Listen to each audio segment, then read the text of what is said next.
Hello everybody, my name is Starrapter, and if you're here looking for the latest in the Star Wars comics, novels, video games, and more, then you are in the right place because every single week I break it all down for you guys. This week is a huge week. We have Thrawn Alliances, we have Dr. Aphra, issue number 22, we have Lando, Double or Nothing, issue number 3, and we have Star Wars Adventures, issue number 12, but on top of that we have all the news coming out of San Diego Comic-Con 2018, so let's break it all down, starting with Thrawn Alliances by Timothy Zahn. We have Thrawn that came out last year, and we already have the sequel. This is set in between Rebels Season 3 and 4, and we have Darth Vader, and we have Thrawn. They are put on a mission by Emperor Palpatine to go and investigate this disturbance in the Force, which takes them to the planet of Batuu, which happens to be the planet that everybody will be going to next year in Disney World and California, because that's Galaxy's Edge, and we have this, awesome adventure with Thrawn and Vader. But then we also have this nice Clone Wars story, which has Anakin Skywalker and meeting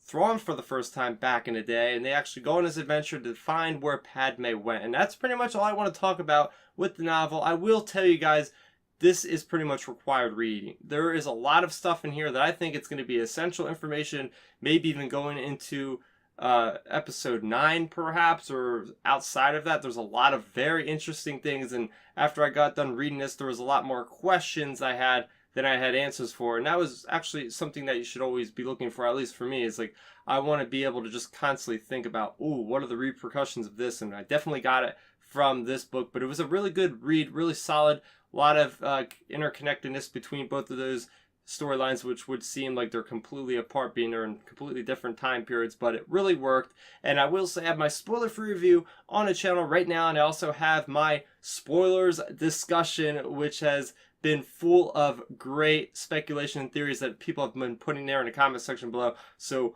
only go and check that one out if you dare, because yeah, spoilers are all over that one. So yeah, definitely recommend reading Thrawn Alliances. Moving over to the comics from Marvel, we have Dr. Aphra, issue number 22. Remember, she's on that prison ship, and she is trying to get broken out by Tolvan, who is part of the Imperials, and at the last minute, Dr. Aphra, she notices that there's this Jedi kind of ghost, and she's got to investigate, because there's also this Jedi cruiser, which could be worth a lot of money. There could be parts in there, and remember, she is an archaeologist. Above everything else, she's always on the lookout for some kind of relics that she could sell for a lot of money. So that is kind of the temptation right there. But at the same time, you have Sana Starrs, who is tasked with the mission from none other than Harrison Dillon from Star Wars Rebels to go and get Dr. Aphra, because Aphra has the code for this object that she left with Hera, which Hera really needs. So we have all these conflicts of interest. On top of that, we have the character of Tam Pazla, who has kind of resurfaced all of a sudden, and now he has an interest in Dr. Aphra because she kind of left him for dead, and now he's going to want to go and take her out, basically. It seems like that's what his mission is, to kind of get revenge for his significant other, which kind of died in the crossfire there, and he's kind of blaming it on her. So yeah, we have all these kind of storylines coming together, and Dr. Aphra is getting probed by this this boar, kind of like the boar gauntlet from Rogue One. Well, I forget, it's a boar or something. You got this thing going on with her. So again, the things that I liked about this one is, first off, Tam Pazla, he's looking for Dr. Evazan. That's the guy from A New Hope. That's the guy that said he has death sentence on 12 systems, that guy, and he is out there still, which is kind of a miracle how this guy's still alive. And well, I like how Tam Pazla, first off, is given a ship from none other than 000. So 000 is using Tam Pazla to get to Aphra, and I thought the ship that Tam Pazla was in was awesome. And this guy, I just like how he looks, because he pretty much looks like a Mandalorian with his helmet, and he is this lawman, and he's very strange because we know he's kind of like a transformer. So very interesting character. Another thing I want to talk about is the hook spores, and these are the things that Aphra and her partner, I forget what his name is right now, were seeing when they were looking in for the Jedi relic. And it's this mushroom cloud kind of thing that really configures itself to anything that you kind of imagine. So to Aphra, it looks like it's her mother, like a demented spiritual version of her mother. And then it's they're trying to fire at the thing, with the blasters to try to get it out, because they can't get it to touch them. and it's a lot of chaos, as you would expect, which would come from Dr. Aphra, the comic book series. I also liked seeing what the board was doing with Aphra. So the board, not only can it actually interrogate you to read your thoughts, but it can actually completely reconfigure your thoughts to the point where whoever is controlling the board could be like, oh, we don't want you to have that memory anymore. We're going to replace it with something completely else, which is going to scare you to the point of having no mind anymore. So they're kind of toying around with that idea with Dr. Aphra because they're trying to pry this information out of Aphra. Of course, Aphra's thinking, I can't give up the identity of Vader and all this stuff because then I'm dead. So she's trying her best to avoid telling them that. And at the same time, I like how it's represented in the comic. You have Aphra, who is thinking about all these characters from her previous adventures so far, and it's just this really nice layout of really representing like her going through this madness part of her life. And finally, I thought it was great when you get this reunion of these different female characters that have crossed the paths with Dr. Aphra. You have, Tolvan, then you have Sana, who both come together and they're like, wait, you're looking for the women? I'm looking for the women as well. And then they both find out that they are both lovers of Dr. Aphra. Then Dr. Aphra ends up standing right there. And it's just, the guy literally says it in the book, this is awkward. I'm like, this is really awkward because that's just strange. All these people are just coming together like, oh, you're looking for her? So am I. What kind of relationship do you have with her? Oh, yeah, she's my ex. Oh, yeah, she's part of this thing we had going with the Imperials. I was like, what? So, yeah, this was a very enjoyable issue. As always, Dr. Aphra is the most furthest thing you would think of as far as Star Wars in that regard. I mean, it retains Star Wars fun and swashbuckling adventure, but I love how it just has its own cast of characters and about how there's always a risk and about how you don't know who's going to die, who's going to live, because none of these characters have ever been in a Star Wars movie except Tam Pazla. So there you go. Continuing with the trend of the Renegades, of the Rogues, we have Lando, Double or Nothing, issue number 3. This miniseries is shaping up to be very, very enjoyable. Every issue just capitalizes on Lando Calrissian as this smuggler who is just going to talk his way out of every situation as best and, quite frankly, as smoothly as he can. So we pick up right where the last issue left off. We have Lando. He has been captured by these aliens. Then we have L3, who has been also captured, and she's going to be put into this incinerator with these other droids. And then we have the character that put Lando up for the smuggling mission. Her name is Christus. She's going to be put to work with the repair of droids, which is what this whole thing is about. Lando is trying to smuggle these weapons to start this uprising so Christus can give the weapons to her father and they could just get the heck out of there. And hopefully nothing bad happens to him. Well, let's get into this because I like what Lando was doing with these aliens as far as trying to save his own hide, and he's encountered these aliens before, but it doesn't ever end well with him, and he's thrown into this gladiatorial arena with these aliens, and he's actually very skilled at both talking and fighting at the same time. And I've learned this from the last 2 issues because it's quite comical when he's trying to, as smoothly as he can, get out of these situations, and yet he's forced to fight and still overcomes his enemies right there and then. I also really enjoyed the Crimson Dawn reference, which hopefully we learn a little bit more about them. And finally, I like what Christus was doing, standing up to her and her father, because they're trying to start this uprising, and the other people are like given the option. They're like, should we get shot by stormtroopers, or should we continue to do what we've been doing for years and maybe survive a little bit longer but have not much of a life or a chance of free will? And they're like, we'll just stick to mining. And she's like, what are you doing? I've been on the outside. I've been experiencing all this. So I like how she's actually got layers to this character. It's not just a ride-along character. Like, she's actually doing her best to stand up for her people. She knows what's right. These people have been kind of programmed, I guess, at this point to be like, oh, there's no more resistance. We're going to get killed if we try. So I did like that. But yeah, Lando Double or Nothing. Great series to follow up on Solo Star Wars story. The writing, the dialogue is spot on. I mean, I feel like I'm watching Solo. I feel like I'm watching Donald Glover or Billy D. Williams for sure. I definitely recommend this one. And jumping into the last comic we have for this week, it's from IDW, and it is Star Wars Adventures, issue number 12. As always, these come with 2 stories. We get a Clone Wars-centric story between Anakin and Padme that is titled Intermission Part 1, and we actually have them going on a retreat. They're going on a vacation. Padme is taking a break from the politics, and Anakin is somehow taking a break from being a Jedi for a little bit. And well, of course, that doesn't last long because well, Padme gets an invitation to go to her this one actor that she follows or whatever. So they're gonna go see her performance by her. And when they get there, she invites them to go to this museum. So they're going around this museum, and Padme already said this is a bad idea. You don't ever want to go to the museum. Well, we find out why, because all of these puppets and these mannequins are modeled after this famous actor in the galaxy, and she is trying to recreate different eras of Star Wars and things that we've actually seen in the movies. So she tries to replicate herself as Padme Amidala. She's replicating herself as what looks like a battle droid or a Gungan, and it's just very far-fetched because everything she's reenacting is completely falsified and there's not a lot of truth behind it. And anyway, eventually what happens is all these mannequins and these droid robotic creatures of herself become possessed and try to actually kill Anakin and Padme. And by the end of this, we have them running through all these different scenes, and by the end of it, they get to this point where they find a hollow projection of none other than Count Dooku with some separatist flags around. So yeah, that's what happens at the end there. Some things I want to mention are, wow, it's nice to actually see Anakin and Padme actually go on vacation because, wow, we never actually see that in Star Wars. Like, there's never any downtime. It's always like, oh, we got this mission we got to do. Oh, we got to go here. So it's nice to see them actually take like 5 seconds and then they got pulled into this mission because, well, it wouldn't really be an interesting comic if they just sat there around the table and just drank whatever the equivalent of wine and eating grapes was. You know what I mean?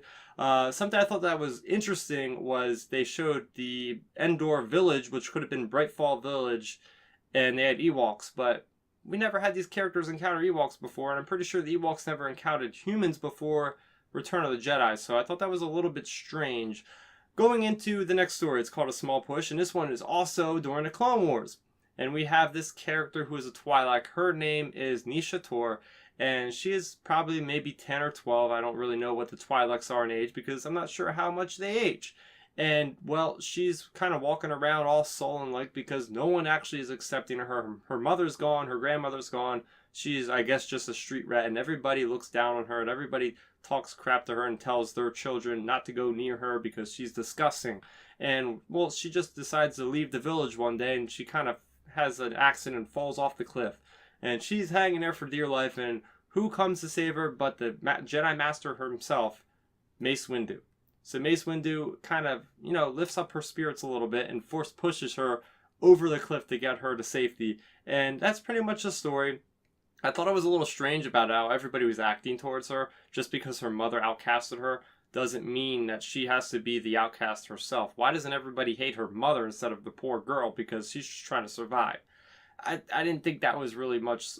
She's called the cast-off. And so apparently Twi Leks have this thing where they don't care about the people that are casted off, even though it's not any of their problem because she's super young anyway. Another thing that I thought was interesting is the same character, Nisha Tor, the Twi Lek, appears to Emil, I think his name is, or Milo. I get the character name confused, of the people that are actually telling the story that are telling it in the era of The Force Awakens. Well, this character, Nisha Tor, ends up in that era, and she doesn't look like she aged that much at all, and it's in reality, it's probably been about 55, 56 years at this point.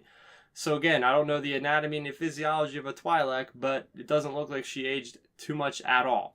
I thought it was interesting at the end of this comic that in their letters portion of the section, they did mention that, hey, they are going to do more stories that are based around this Resistance upcoming TV show. So this could be like our first confirmation that we are getting tie-in sort of material for Star Wars Adventures. And that's very welcome because this is going to roll right into my next topic. San Diego Comic-Con 2018, we didn't get any Resistance because what they focused on was first and foremost Star Wars The Clone Wars. If you guys have been living under a rock, we are getting more episodes of Star Wars The Clone Wars. We are getting 12 brand new episodes that are going to be put on the Disney Direct to streaming service. I think that's coming out in 2019 is the slated date right now. So super hype. I mean, they put out a trailer, and I'm not going to talk too much about it because I actually have my spoiler reaction, not spoiler, but actual rather reaction, trailer reaction to that trailer. I talk a little bit about that. So definitely make sure you check that out for sure. And we got a ton of publishing news. The first one being from IDWF, Star Wars Adventures Tales from Vader's Castle. It's going to be, I believe, 5 issues coming out in October, right around Halloween. It's going to be a spooky take on Star Wars. So the premise is we have a rebel transport that crashes into Mustafar, and I guess during some of their downtime, they are actually telling spooky stories about different legends with different characters. So that'll be very fun to look at that in October. Next up, from Marvel, we have a brand new maxi series of 30 issues, Star Wars Age of Republic. We have Star Wars Age of Rebellion and Star Wars Age of Resistance. So every month we are getting 2 issues of this series. We are getting a hero and a villain. The first one that we're going to roll out with in December is Star Wars Age of Republic. That is basically the prequel era, guys. So we have the entire lineup of that. We have a Qui-Gon story, we have a Maul story, we have an Obi-Wan, a Jango, a Dooku, an Anakin, and Padme, and a Grievous storyline going on. We're going to have one-shots of each one of these characters. I cannot wait because I don't think we've gotten anything about Jango Fett, and I'm quite honestly, he's one of my favorite characters on all of Star Wars, and he doesn't get enough hype and enough recognition. I think the thing I love about him is he's in that Bounty Hunter game, which is now Legends, so maybe we'll get some of that is going to be canonized with. I'd love to see a story about maybe why is he going to be the one that is the clone template that is picked, I guess, by Dooku. I'd love to see more about Dooku. I'd love to see more about Grievous and Qui-Gon. These characters are severely lacking in a lot of backstory right now, so it's nice to finally see Disney acknowledge that. As far as more comics, we are getting the comic adaptation of Solo, a Star Wars story. I believe that is coming out also in October, so that'll be fun because that's also going to shed more light on storylines that were maybe deleted or cut from the movie, such as Han Solo growing up on Karita and the Imperial Naval Academy. So that'll be really fun to see. And kind of transitioning from comics right into novels, we're also getting the novelization of Solo, a Star Wars story, and that is also going to be just like the comic where they're going to include different things, because this will be just like The Last Jedi. It'll be like the expanded edition. We're going to get all this stuff. We're going to get, I think, a little bit more about the Rebellion, which I'm guessing might be more about Enfys Nest. Maybe a nice little epilogue in there with her to see where the heck she's been. So yeah, very much looking forward to that. As far as brand new content coming from Disney Lucasfilm Press, coming from E.K. Johnson, who also wrote Ahsoka, which I really enjoyed, is Queen's Shadow. This is a story about Padme Amidala in between Episode 1, Phantom Menace, as well as Episode 2, Attack of the Clones. It's going to bridge the gap. We're going to see her go from Queen of Naboo to Senator of Naboo. And I've always wondered that, because you go from Phantom Menace and you open up 10 years later in Attack of the Clones and she's a senator. So how did that happen? I know not every Star Wars fan is probably thinking like, oh, I wanted to see the transition, but I can safely declare that I'm one of those guys that's always been curious about what the landscape of the politics is at that time. Because at that time, the Trade Federation was toppled. There was probably a lot of peace during that time. I think the only time we've actually visited there was during Obi-Wan and Anakin, that comic miniseries by Charles Soule, which I really enjoyed. Check that out for sure. So very much looking forward to that. And finally, something that is very exciting, another book coming from Claudia Gray. She has written Lost Stars, she has written Bloodline, she has written Leia, Princess of Alderaan, and they have all been spectacular. We are getting a Qui-Gon and Obi-Wan prequel story called Master and Apprentice. Obviously, it's going to be before the Phantom Menace, and that's pretty much all we know about it, but I'm just super psyched to learn more about Qui-Gon. I'm super psyched to learn more about that relationship, about them before Phantom Menace. I think it's just super, super cool. I cannot wait for it. So that is all the news that wraps up San Diego Comic-Con. Next week, you guys can look forward to Star Wars issue number 52, as well as The Last Jedi adaptation issue number 5. So there was so much that came out this week, so much news that came out this week. I want to talk about it all with you guys in the comment section below. What do you think about Thrawn Alliances? Are you reading it right now? What do you think about Dr. Aphra, and about Star Wars Adventures, and about Lando Double or Nothing? And what was your favorite announcement coming out of San Diego Comic-Con 2018? One of these days I'm going to get over to San Diego and check out that Comic-Con, because it is looking awesome. Let's check it all in the comment section below. So as for my channel, if you guys are new to the channel, welcome. I have plenty of other Star Wars content that I release on a weekly basis, so you're going to want to make sure you subscribe, because as I mentioned, I have my reaction to the Clone Wars trailer. You can check out my spoiler-free review of Thrawn Alliances, and if you're feeling like you don't care about spoilers, I also have my spoilers discussion for Star Wars Thrawn. So make sure you check all those out, and please do subscribe so you never miss another video, and it really does support me. My name is Starrapter. Thank you for watching, and may the Force be with you always. And all of that. And this week, it was San Diego Comic-Con. Oh man, that is an epic freaking blooper right there. Holy crap. Thanks for checking out the video. Please hit that thumbs up symbol. It helps me know that I'm making content that you guys enjoy. And if you enjoyed this video, I also include 2 videos down below you guys should check out. And please consider subscribing to this channel. It helps support me, and it notifies you guys of when I get new videos up on the channel. You can also contact me on Twitter, Facebook, and Instagram at Starrapter.